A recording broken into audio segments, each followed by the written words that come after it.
स्वागत है आपका हमारी खास पेशकश सारे जहां से अच्छा में, जहां मैं पलक सहगल उठाती हूं सिस्टम से जुड़े वो तमाम मुद्दे जिन पर बात होना बेहद जरूरी है। भारत को राज्यों का संघ कहा जाता है, जिसमें से 28 राज्य हैं और जिनमें से 8 केंद्र शासित प्रदेश है। दिल्ली, अंडमान और निकोबार द्वीप समूह और साथ ही चंडीगढ़, दादरा और नगर हवेली, दामन एंड दीव और साथ ही लक्षद्वीप, पांडिचेरी, जम्मू कश्मीर और लद्दाख, ये सभी राज्य केंद्र शासित प्रदेशों के तहत आते हैं। केंद्र शासित प्रदेश में केंद्र सरकार द्वारा बनाए गए कानूनों के तहत काम होता है। जी हां, केंद्र शासित प्रदेशों के अंदर केंद्र सरकार द्वारा कानूनों बनाया चलाया जाता है। तो हालांकि भले ही यहां मुख्यमंत्री को जनता चुनकर भेजती है, लेकिन संविधान के अनुसार यहां के कार्यों को करने का अधिकार सीधे राष्ट्रपति को होता है। अंडमान निकोबार, दिल्ली, जम्मू कश्मीर और साथ ही पुडुचेरी का कार्यभार उपराज्यपाल संभालता है, यानी कि एलजी। इन राज्यों में राज्यपाल को मुख्यमंत्री से ज्यादा अधिकार होते हैं।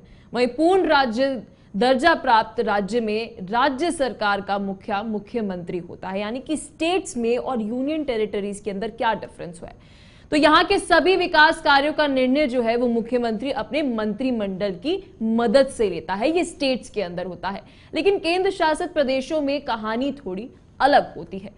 क्या होती है कहानी, आज इसी मुद्दे पर है हमारी चर्चा। कैसे चलाया जाता है केंद्र शासित प्रदेश और क्या होती है उपराज्यपाल की पावर्स, लिमिटेशंस क्या है, इन तमाम मुद्दों पर होगी हमारी डिबेट आज। लेकिन पहले ग्राफिक्स की ओर नजर डालते हैं और पहले जानते हैं केंद्र शासित प्रदेश से जुड़े कुछ सवाल।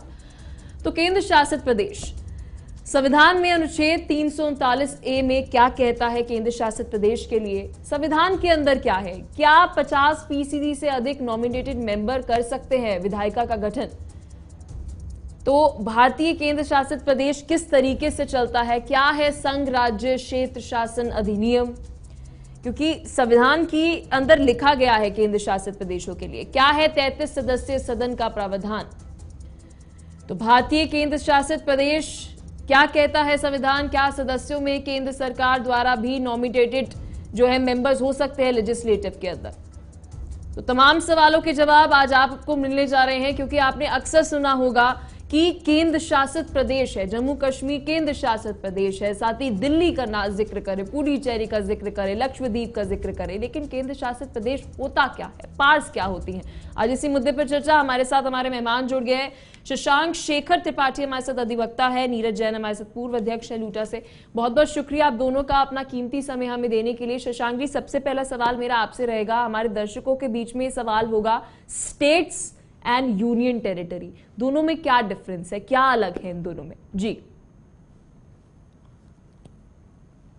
गया है और इसमें कुछ स्पेशल प्रावधान भी किए गए। भारतीय संविधान का जो आर्टिकल 239 है, 240, 241 और 244 जी, इसके तहत जो बहुत दूर के ऐसे क्षेत्र थे जो जिन पर सुरक्षा का खतरा था, जिनके विकास की ज्यादा जिम्मेदारी सरकार के ऊपर और संविधान के ऊपर थी, और वो उनके विकास के लिए जो प्रक्रियाएं अपनानी जानी थी वे सीधे सीधे केंद्र सरकार और राष्ट्रपति के संज्ञान में होनी चाहिए थी। इसीलिए केंद्र शासित कुछ ऐसी जगहों का प्रावधान किया गया जिनको केंद्र के सीधे शासन में रखा गया।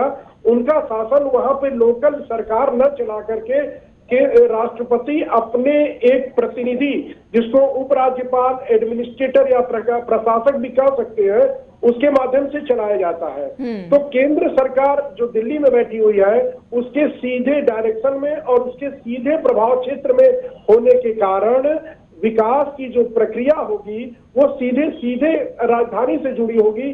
तो विकास का मसला, सुरक्षा का मसला, वहाँ के विशेष जो जनजातियां हैं, जैसे दमन दीव में, अंडमान में वगैरह में जो जनजातियां पाई जाती है, उनकी सुरक्षा की व्यवस्था, और चूंकि ये तटीय क्षेत्र है, दिल्ली से बहुत दूर है, इस नाते इनकी सुरक्षा की व्यवस्था वगैरह के लिए इनको केंद्र के डायरेक्ट प्रशासन में रखा गया, जिसका प्रशासन राष्ट्रपति द्वारा नियुक्त कोई उपराज्यपाल या प्रशासक चलाते हैं। इसी वजह से केंद्र शासित प्रदेश बनाए गए। तो नीरज जी, आपके पास मैं आना चाहूंगी। बहुत ही अच्छे तरीके से बताया शशांक जी ने कि किस तरीके से इतिहास वह केंद्र शासित प्रदेशों का रहा। केंद्र शासित प्रदेशों का अगर हम जिक्र करें, कई बार राज्य वो स्टेट की होल्डरशिप की बात करते हैं कि हमें स्टेट का दर्जा दिया जाए। क्या कारण रहता है, क्या कमांड एंड कंट्रोल का कारण जो है वह रहता है? इसके ऊपर थोड़ी सी रोशनी डालिए।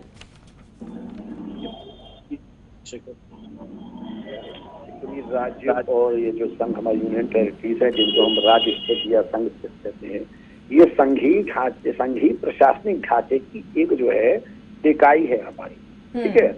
और जो यूनियन टेरिटरीज होती है वो स्टेट की डिमांड इसलिए करती हैं कि वो सब प्रकार का आर्थिक और प्रशासनिक बड़े निर्णय जो पॉलिसी मैटर होते हैं उनको लेने में वो असमर्थ होते हैं। उनके पास एक प्रशासक होता है जिनको हम कहीं कहीं उपराज्यपाल बोलते हैं जी। तो वो उनकी सीमा जो है उसमें जो है बंधे रहते हैं। इसलिए वो चाहते हैं स्वतंत्र रूप से राज्य अगर उनका हो जाता है तो वहां पर वो हर प्रकार का निर्णय ले सकते हैं। राज्य में निर्णय लेने के लिए मुख्यमंत्री स्वतंत्र होता है, उनकी काउंसिल ऑफ मिनिस्टर होती है।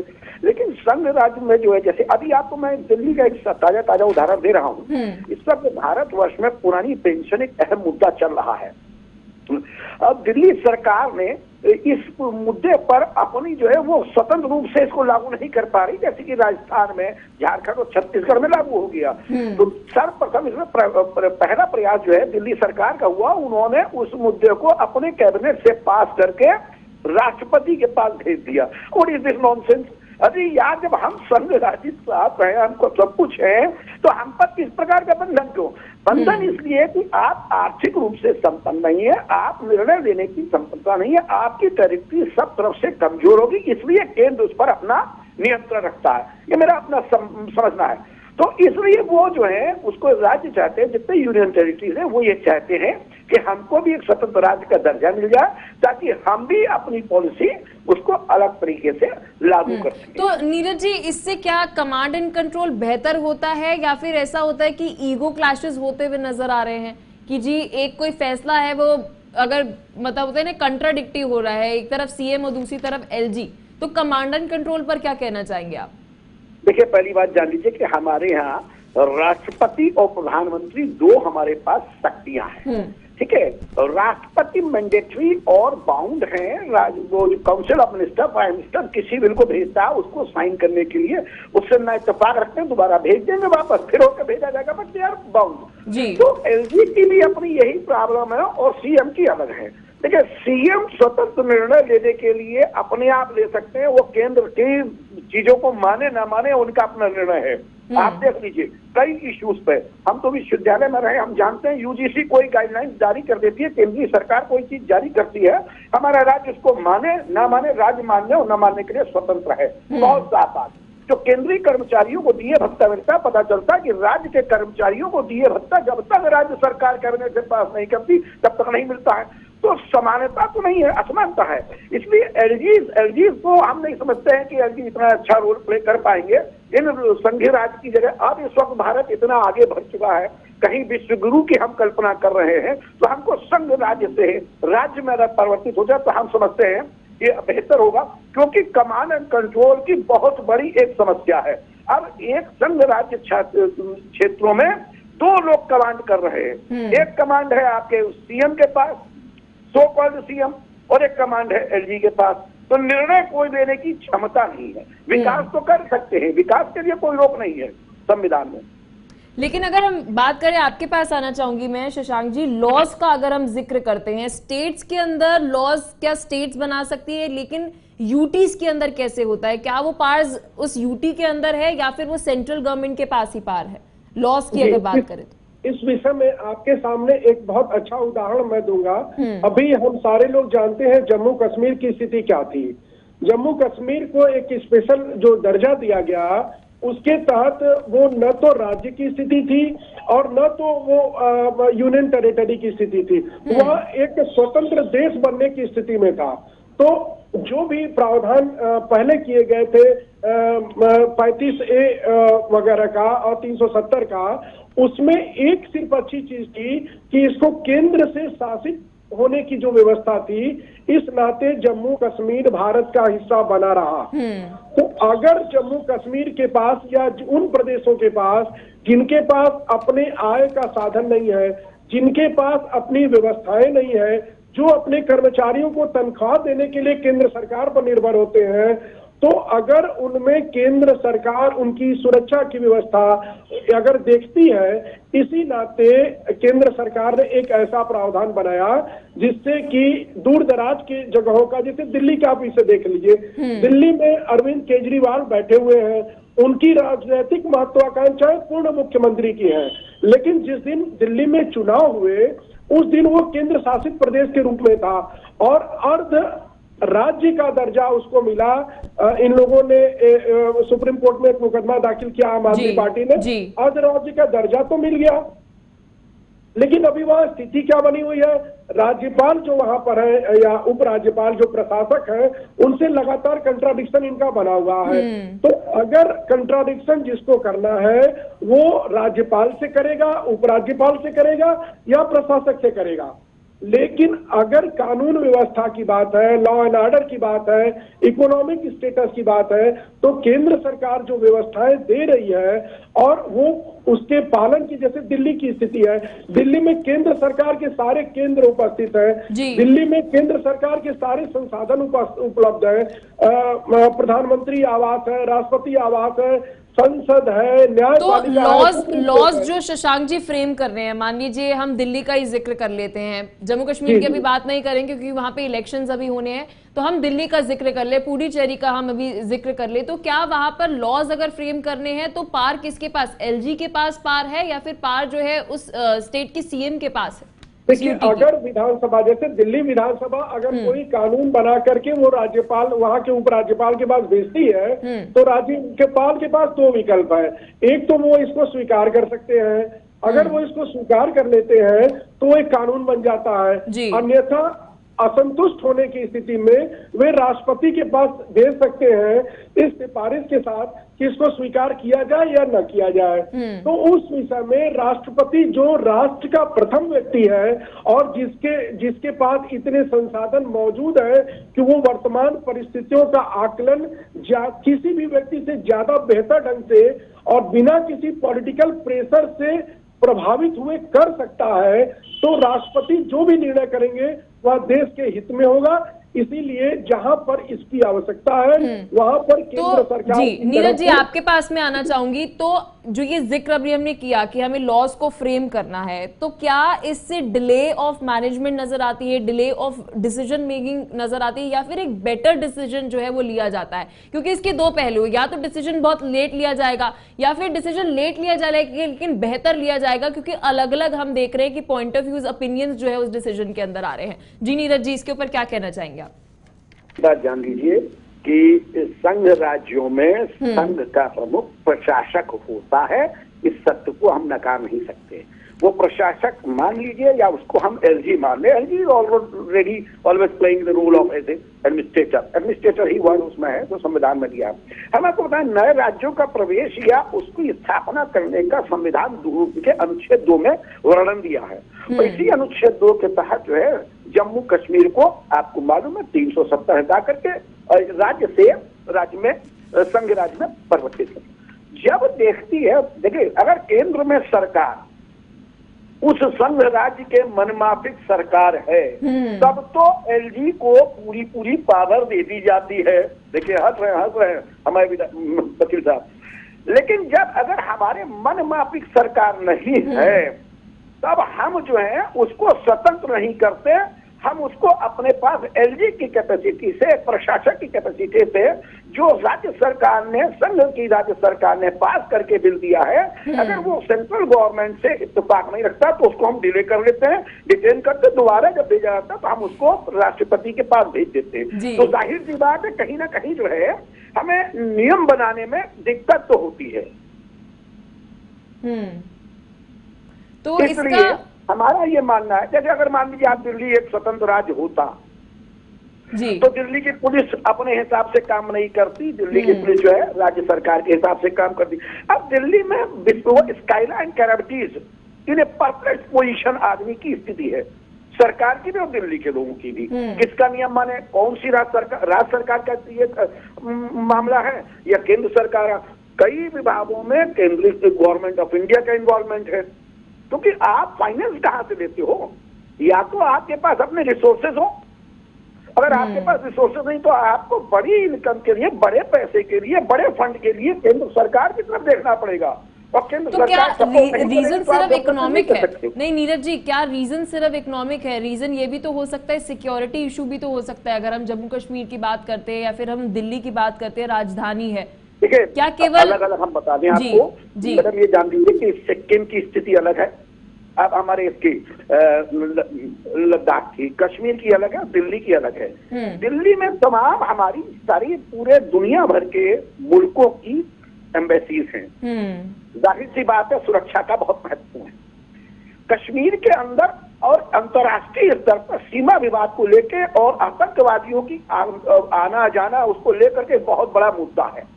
तो भारत सरकार केंद्र में होने के प्रति उसका भी जवाबदेही है देश के नागरिकों के लिए और दुनिया के अंतर्राष्ट्रीय पटल पर कि वहां हो क्या रहा है। इसलिए सुरक्षा का भी दृष्टिकोण बहुत पहला है।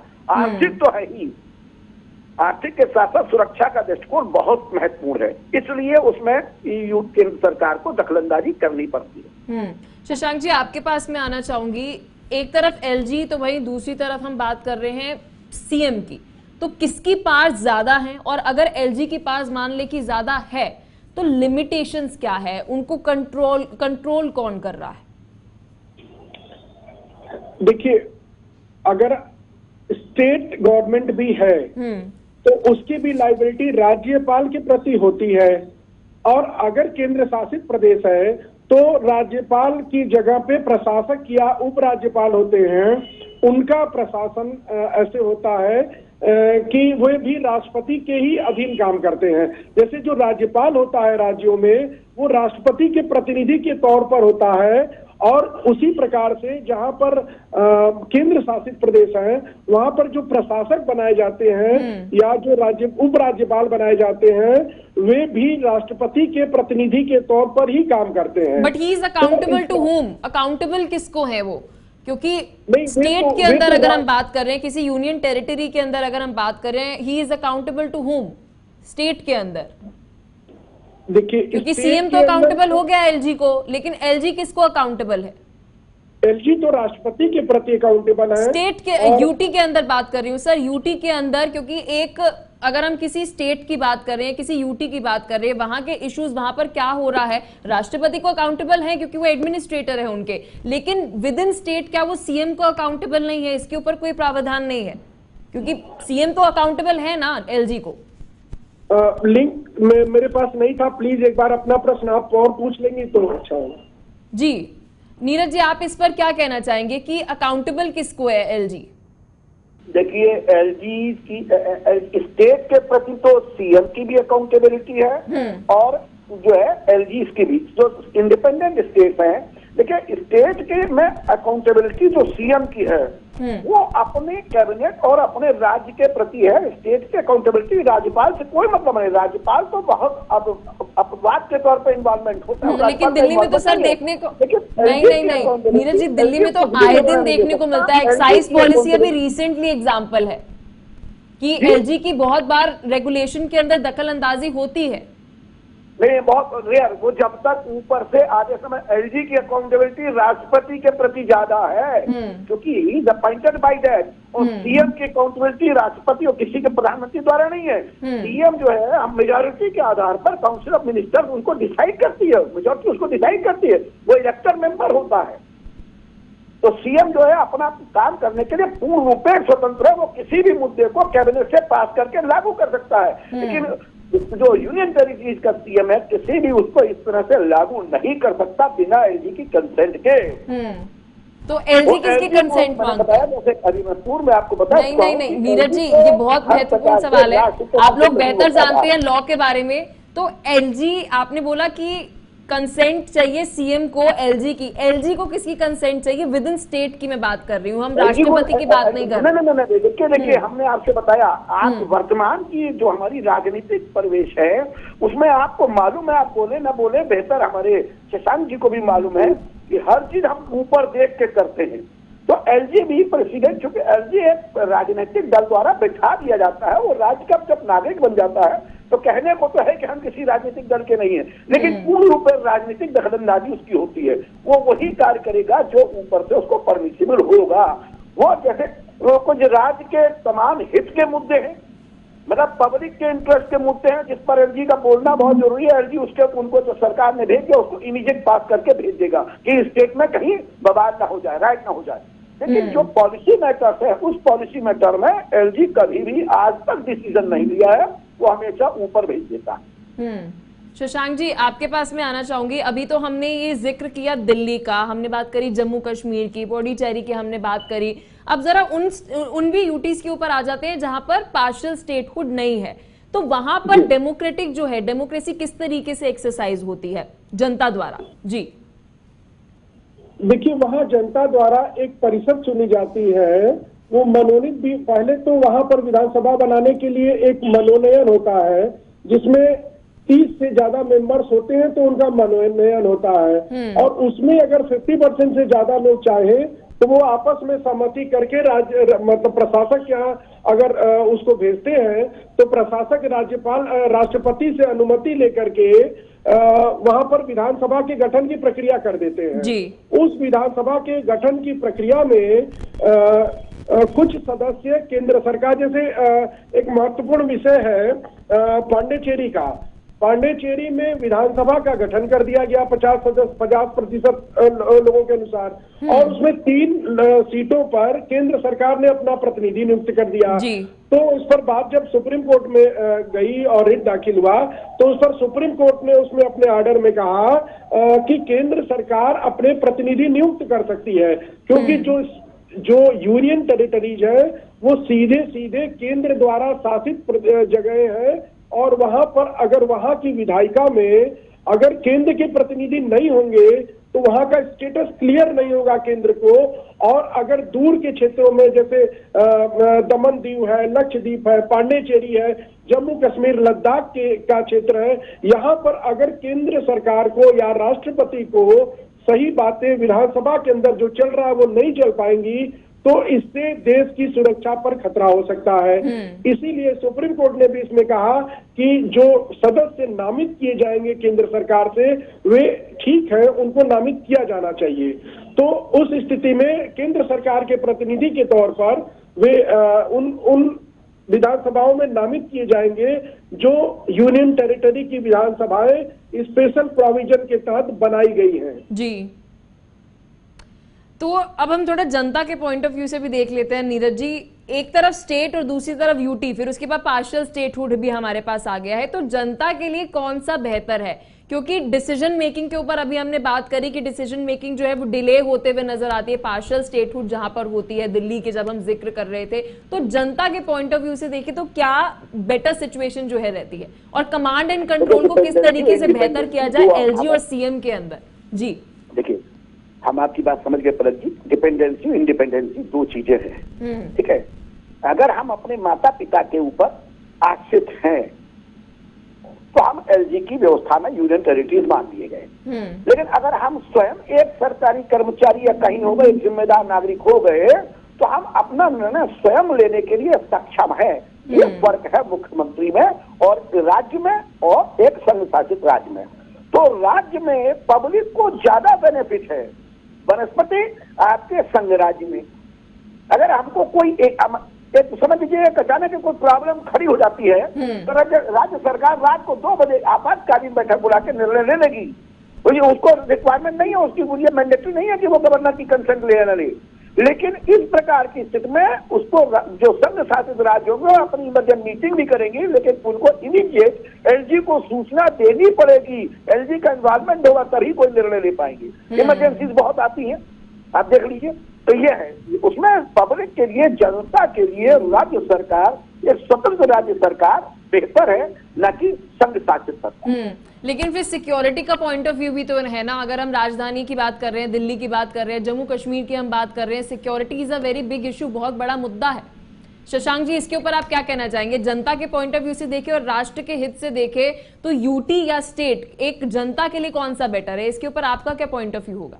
देखिए, सुरक्षा के लिहाज से जहां पर केंद्र सरकार जो है और राष्ट्रपति केंद्र सरकार के मुखिया है, तो अगर सुरक्षा के लिहाज से देखा जाए तो union territory most better than states और अगर लोगों की सुविधा के अनुसार देखा जाए तो फिर वो देखेंगे कि केंद्र में किसकी सरकार है और राज्य में किसकी सरकार है। अगर केंद्र में या यूनियन टेरिटरी में किन का बहुमत है, अगर यूनियन टेरिटरी में उस पार्टी का बहुमत है जो पार्टी केंद्र सरकार में सत्ता में है, तो फिर वो जनता के लिए ज्यादा बेहतर काम कर सकती है।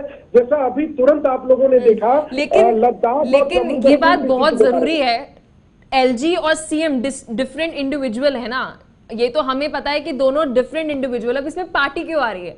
क्योंकि अब इसके अंदर पॉलिसी मेकिंग जब हम बात कर रहे हैं, लॉज को हम फ्रेम करने की बात कर रहे हैं, तो राजनीति से पीछे हटना चाहिए ना। कंट्राडिक्टरी हो सकते हैं अगर दोनों की भी सरकार सेम है राज्य में, और क्या कहते हैं, अगर हम यूटी की बात कर रहे हैं और साथ ही हम सेंट्रल में बात कर रहे हैं। बिल्कुल, जैसे देखिए मैं आपको एक उदाहरण के तौर पे छोटा सा उदाहरण देके समझा देता हूँ। दिल्ली अर्ध राज्य के रूप में मान्यता प्राप्त है। दिल्ली न यूनियन टेरिटरी है न तो स्टेट है। दिल्ली यूनियन टेरिटरी और स्टेट के बीच का एक स्टेटस है जिसको क्वासी स्टेटस आप बोल सकते हैं, ठीक है। अब वहां की स्थिति को आप देखिए, अगर प्रधानमंत्री जी वहां पे कुछ करना चाहे या केंद्र की सरकार कुछ करना चाहे तो राज्य की सरकार राजनीतिक लाभ और हानि के अनुसार उसका कैलकुलेशन करती है, जिसकी वजह से अभी इसके पहले जो आपका कार्यक्रम चल रहा था, आपने दिखाया कि बच्चे स्कूलों में मास्क लगा के बैठे हुए हैं और ऑड और इवन की स्थिति है, जबकि पूरे भारत में ऐसी स्थिति कहीं नहीं है। अगर केंद्र की सरकार होती और यूनियन टेरिटरी होती स्पेशली, तो राज्यपाल के माध्यम से या उपराज्यपाल के माध्यम से केंद्र सरकार वहां काम करती और वो ज्यादा बेहतर ढंग से काम कर पाती। इसीलिए मुझे लगता है कि जिन जगहों पर अगर केंद्र में सरकार है और नीचे जो स्टेट में या यूनियन टेरिटरी में सरकार है, यदि वे जनता के हित के लिए काम कर रही है तो फिर वो तो बात शशांक जी पॉलिटिकल विलनेस पर आ जाती है ना। सरकार चाहे जो भी पॉलिटिकल विलनेस होनी चाहिए। बहरहाल बहुत बहुत शुक्रिया आप दोनों का इस महत्वपूर्ण मुद्दे के ऊपर बात करने के लिए, क्योंकि अक्सर हम सुनते हैं यूनियन टेरिटरीज, केंद्र शासित प्रदेश, क्या है उनकी ताकतें। एलजी की अगर हम बात करते हैं, सीएम और एलजी के पास में कितना अंतर है। आज इसी मुद्दे के ऊपर रही हमारी चर्चा। फिलहाल के लिए इस एपिसोड में इतना ही। मिलते हैं आपसे नेक्स्ट एपिसोड के अंदर एक नए मुद्दे के साथ।